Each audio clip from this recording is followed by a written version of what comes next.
창세기 25장. 아브라함은 다시 아내를 맞아들였습니다. 아브라함의 새 아내 이름은 그두라입니다. 그두라는 시므란과 욕산과 무단과 미디안과 이스박과 수아를 낳았습니다. 욕산은 스바와 드단의 아버지입니다. 드단의 자손은 아시리아 백성과 루두시 백성과 르훔미 백성입니다. 미디안의 아들은 에바와 에벨과 하녹과 아비다와 엘다아입니다. 이들은 모두 그두라의 자손입니다. 아브라함은 자기 재산을 모두 이삭에게 주었습니다. 하지만 죽기 전에 다른 아내들에게서 얻은 아들들에게도 선물을 주었습니다. 아브라함은 그 아들들을 동쪽으로 보내어 이삭과 멀리 떨어져 살게 했습니다. 아브라함은 175살까지 살았습니다. 아브라함은 오랫동안 평안히 살다가 숨을 거두어 자기 조상들에게로 돌아갔습니다. 아브라함의 아들 이삭과 이스마엘은 아브라함을 막벨라 동굴에 장사 지냈습니다. 이 동굴은 마물의 동쪽 에브론의 밭에 있었습니다. 에브론은 햇사람 수알의 아들이었습니다. 그 밭은 아브라함이 햇사람들에게서 산 밭이었습니다. 아브라함은 그곳에 아내 사라와 함께 묻혔습니다. 아브라함이 죽은 뒤에 하나님께서는 그의 아들 이삭에게 복을 주셨습니다. 이삭은 그때 브엘라 헤로이 근처에 살고 있었습니다. 아브라함의 아들 이스마엘의 자손들은 이러합니다. 이스마엘의 어머니는 사라의 이집트인 여종이었던 하갈입니다. 이스마엘의 아들들의 이름은 태어난 순서에 따르면 다음과 같습니다. 이스마엘의 맏아들은 느바요시고 그 아래로는 게달, 아브엘, 밉삼, 미스마, 두마, 마사, 하닷, 데마, 여둘, 나비스, 게드마입니다. 이것은 이스마엘의 아들들 이름이며 또한 여러 마을에 사는 종족들의 12조상의 이름입니다. 이스마엘은 137살까지 살다가 숨을 거두어 조상들에게로 돌아갔습니다. 이스마엘의 자손들은 하윌라와 술 사이에서 살았습니다. 술은 이집트의 동쪽 아시리아로 가는 길에 있었습니다. 이스마엘의 자손들은 다른 형제들의 맞은편에 마주 대하여 살았습니다. 아브라함의 아들 이삭의 자손은 이러합니다. 이삭의 아버지는 아브라함입니다. 이삭은 40살에 리브가와 결혼했습니다. 리브가는 밧단 아람에서 왔습니다. 리브가는 부드엘의 딸이자 아람 사람 라반의 누이입니다. 이삭의 아내는 아이를 낳지 못했습니다. 그래서 이삭이 아내를 위해 여호와께 기도드리니 여호와께서 이삭의 기도를 들어주셨으므로 리브가가 임신을 하게 되었습니다. 그런데 리브가의 뱃속에 있는 아기들이 서로 다투었습니다. 리브가는 어찌하여 내게 이런 일이 일어나는가 라고 생각하며 여호와께 나아가 여쭈었습니다. 여호와께서 리브가에게 말씀하셨습니다. 두 나라가 네 몸 안에 있다. 두 백성이 네 몸에서 나누어질 것이다. 한 백성이 다른 백성보다 강하고 형이 동생을 섬길 것이다. 아이를 낳을 때가 되자 리브가는 쌍둥이를 낳았습니다. 먼저 나온 아이는 몸이 붉고 그 피부가 마치 털옷 같았습니다. 그래서 그 아이 이름을 에서라고 지었습니다. 나중에 나온 아이는 에서의 발꿈치를 붙잡고 있었으므로 그 아이의 이름을 야곱이라고 지었습니다. 리브가가 아이를 낳았을 때에 이삭의 나이는 60살이었습니다. 아이들이 자라 에서는 뛰어난 사냥꾼이 되었습니다. 그는 들판에 나가는 것을 좋아했습니다. 그러나 야곱은 조용한 사람이었으므로 장막에 머물러 있는 것을 좋아했습니다. 이삭은 에서가 잡아오는 들짐승 요리를 좋아했기 때문에 에서를 사랑했습니다. 그러나 리브가는 야곱을 사랑했습니다. 어느 날 야곱이 죽을 끓이고 있는데 에서가 들판에서 사냥을 하고 돌아왔습니다. 에서는 몹시 배가 고파서 야곱에게 말했습니다. 그 붉은 죽을 좀 다오. 내가 배가 고프구나. 이것 때문에 에서는 붉은이란 뜻에서 에돔이라고 불리게 되었습니다.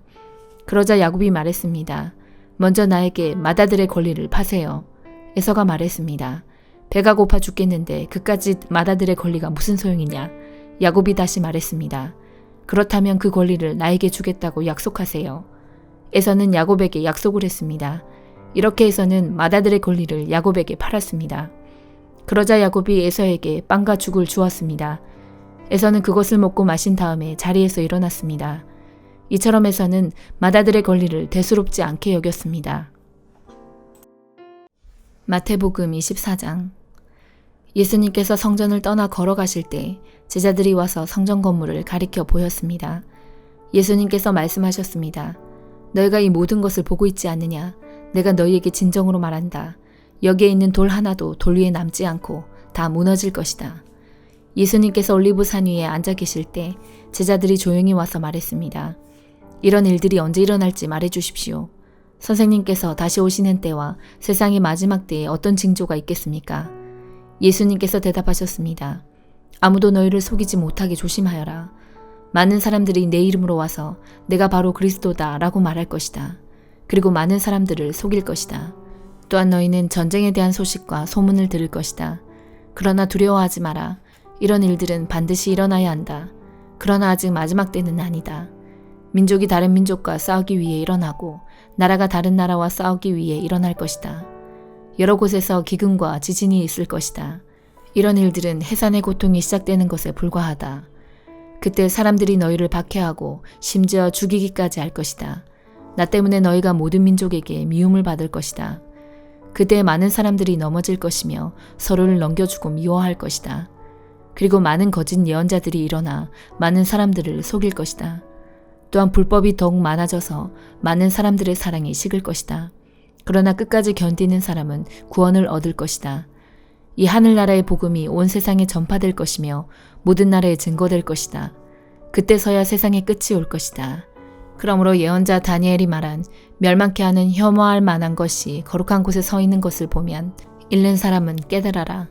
유대에 있는 사람들은 산으로 도망하여라. 지붕 위에 있는 사람은 집 안에 있는 것을 가지러 내려가지 마라. 밭에 있는 사람은 겉옷을 가지러 되돌아가지 마라. 그때는 임신한 여자와 젖먹이는 여자에게 화가 있을 것이다.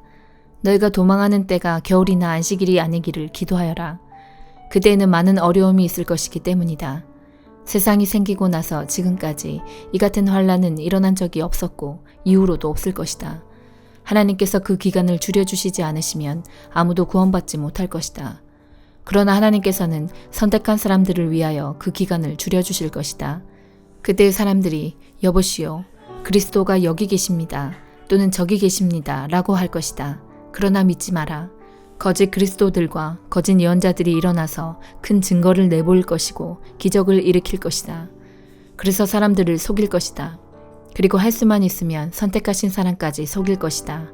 보아라, 내가 미리 너희에게 일러주었다. 그러므로 사람들이 여보시오, 그가 광야에 계십니다. 라고 말해도 거기에 가지 마라. 여보시오, 그리스도가 골방에 계십니다. 라고 말해도 믿지 마라. 번개가 동쪽에서 서쪽까지 번쩍이듯이 인자가 오는 것도 이와 같을 것이다. 시체가 있는 곳에는 독수리가 모여들 것이다. 그 환란의 날이 지난 직후에 태양이 어두워지고 달이 그 빛을 잃을 것이다. 별들이 하늘에서 떨어지고 하늘에 있는 모든 권세가 흔들릴 것이다. 그때 인자가 올 징조가 하늘에 있을 것이다. 그때 세상의 모든 민족들이 울며 인자가 큰 권능과 영광으로 하늘 구름을 타고 오는 것을 볼 것이다. 인자가 큰 나팔 소리와 함께 천사들을 보낼 것이다. 그들은 하늘 이 끝에서 저 끝까지 사방에서 택함받은 백성들을 모을 것이다. 무화과 나무의 비유를 배우라. 그 가지가 연해지고 새 잎을 내면 여름이 가까운 줄 안다. 마찬가지로 이 모든 것이 일어나는 것을 보면 인자가 가까이 와 문 앞에 있는 줄을 알아라. 내가 너희에게 진정으로 말한다. 이 세대가 지나가기 전에 이 모든 것이 일어날 것이다. 하늘과 땅이 없어질지라도 내 말은 결코 없어지지 않을 것이다. 그날과 그때는 아무도 모른다. 심지어 하늘의 천사와 아들까지도 모르고 오직 아버지께서만 아신다. 노아의 때처럼 인자가 다시 올 때도 그와 비슷할 것이다. 홍수가 나기 전 노아가 배에 들어가기 전까지도 사람들은 먹고 마시며 장가가고 시집가며 지냈다. 홍수가 나서 모든 사람들을 쓸어가기 직전까지 사람들은 전혀 깨닫지 못하였다. 인자가 올 때도 그와 같을 것이다.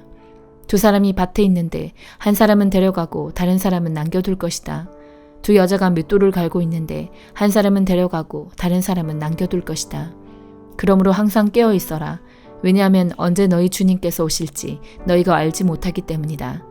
이것을 명심하여라. 만약 도둑이 언제 들어올지 집주인이 안다면 미리 준비를 하고 도둑이 집에 들지 못하도록 할 것이다.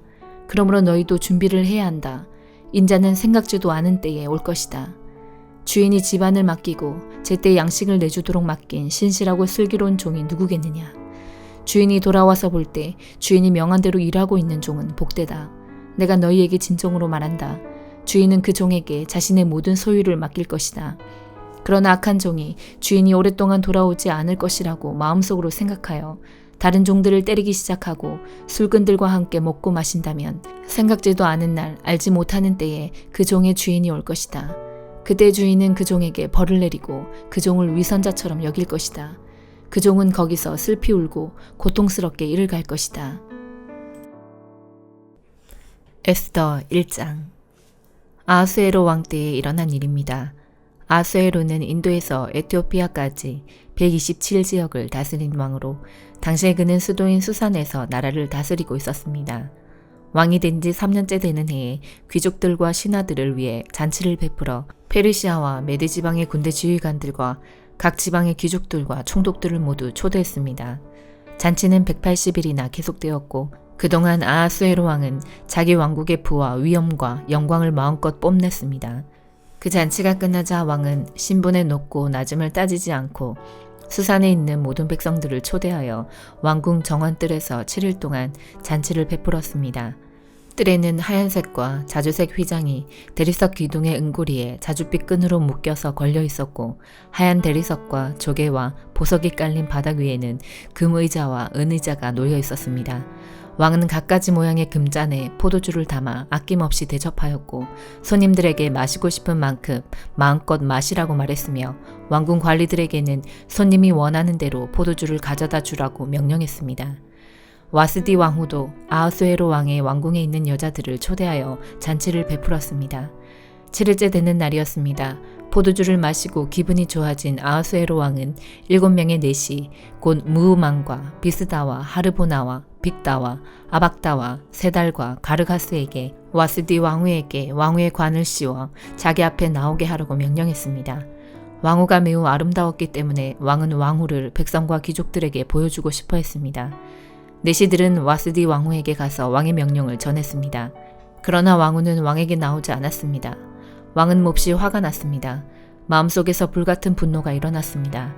당시에는 법과 제도를 잘 아는 사람들에게 의견을 묻는 관습이 있었으므로 아하수에로 왕은 박사들을 불러 의논을 했습니다.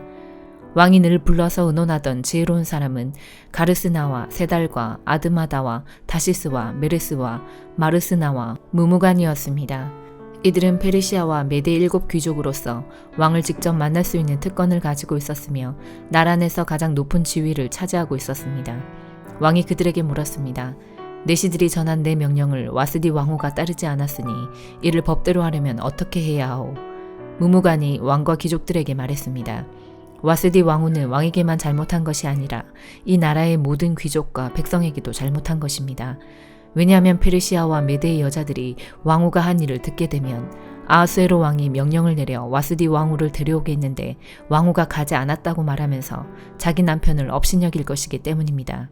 결국 페르시아와 메대의 귀부인들이 왕후가 했던 것과 똑같이 자기 남편을 대할 것이고 그렇게 되면 업신여김과 분노가 끝없이 이어지게 될 것입니다. 그러므로 왕만 좋으시다면 어명을 내려서 다시는 와스디를 왕 앞에 나오지 못하게 하시고 그것을 페르시아와 메대의 법으로 정하여 누구도 고치지 못하게 하십시오. 그리고 왕후의 자리는 와스디보다 더 나은 사람에게 주시는 것이 좋을 것 같습니다. 그런 다음에 이 어명을 온 나라에 두루 알리신다면 높은 사람이든 낮은 사람이든 여자들이 다 자기 남편을 존경할 것입니다. 왕과 귀족들은 그의 충고를 옳게 여겼습니다. 아하수에로 왕은 무무간이 말한 대로 각 지방의 백성들에게 그 지방에서 쓰는 말로 편지를 보내어 각 가정을 남편이 다스리게 하고 남편이 쓰는 언어를 그 가정의 언어로 삼게 했습니다. 사도행전 24장. 5일 뒤에 대제사장 아나니아가 장로 몇 사람과 더둘로라고 하는 법률가를 데리고 가이사랴에 왔습니다. 그들이 온 것은 총독에게 바울을 고소하기 위해서였습니다. 바울이 안으로 불려 들어가자 더둘로가 고소하기 시작했습니다.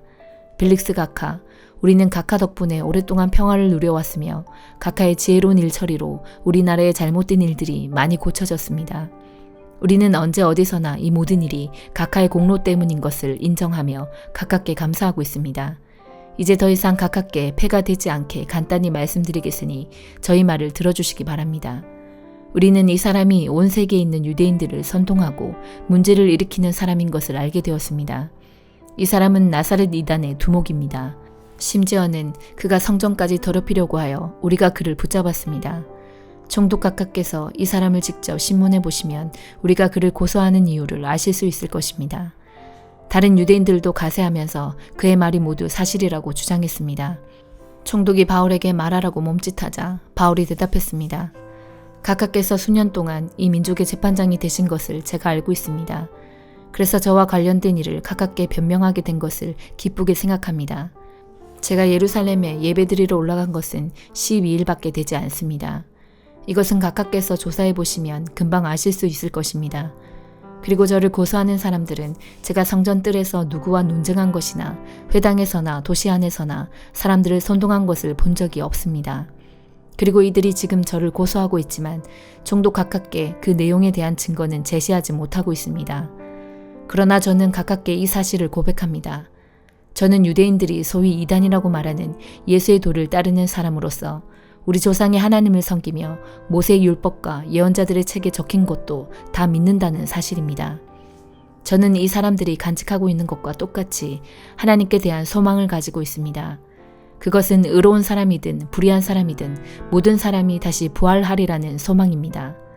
그래서 저는 언제나 하나님과 사람들 앞에서 저의 깨끗한 양심을 간직하려고 힘쓰고 있습니다. 저는 여러 해 동안 예루살렘을 떠나 있다가 저희 민족에게 구제금을 전하고 하나님께 예물을 바치려고 예루살렘에 다시 돌아왔습니다. 그들이 저를 본 것은 제가 성전 뜰에서 정결 예식을 행하고 있을 때였습니다. 저는 소동을 일으키지도 않았고 제 주위에 군중들이 모여있지도 않았습니다. 그 자리에는 아시아에서 온 유대인들이 있었는데 저를 고소할 일이 있었다면 그들이 직접 각하 앞에 와서 저를 고소했을 것입니다. 그렇지 않으면 제가 예루살렘에서 유대인의 공의회 앞에 섰을 때에 이들이 제게서 무슨 잘못을 찾아냈는지 여기 서 있는 이 사람들에게 말해보라고 하십시오. 제가 그들 앞에 섰을 때 한 말은 오직 하나, 곧 오늘 제가 여러분 앞에서 재판받는 것은 죽은 사람의 부활에 관한 것 때문이다 라고 외친 것뿐입니다. 당시의 벨릭스는 이미 예수의 도에 관한 것을 자세히 알고 있었으므로 천부장 루시아가 오면 여러분들이 제기한 고소 문제를 처리하겠소 라고 말하고서 재판을 연기하였습니다. 벨릭스는 백부장에게 명령하여 바울을 잘 지키되 어느 정도 자유를 주고 친지들이 그를 돌봐주는 것을 막지 말라고 말했습니다. 며칠 뒤에 벨릭스는 유대인인 자기 아내 드루실라와 함께 와서 바울을 불러내어 그리스도 예수를 믿는 것에 관한 가르침을 들었습니다. 그러나 바울이 정의와 절제하는 일과 장차 임할 심판에 대해 이야기하자 벨릭스는 두려워하며 지금은 그만하고 가시오. 시간이 나면 다시 그대를 부르겠소 라고 말했습니다. 그러면서도 벨릭스는 바울에게서 돈을 받을 수 있지는 않을까 하는 기대감에 바울을 자주 불러내어 함께 이야기를 나누었습니다. 두 해가 지난 후에 보르기오 베스도가 벨릭스의 후임으로 총독이 되었습니다. 그런데 벨릭스는 유대인들에게 환심을 사려고 바울을 그대로 감옥에 가두어 두었습니다. 아멘.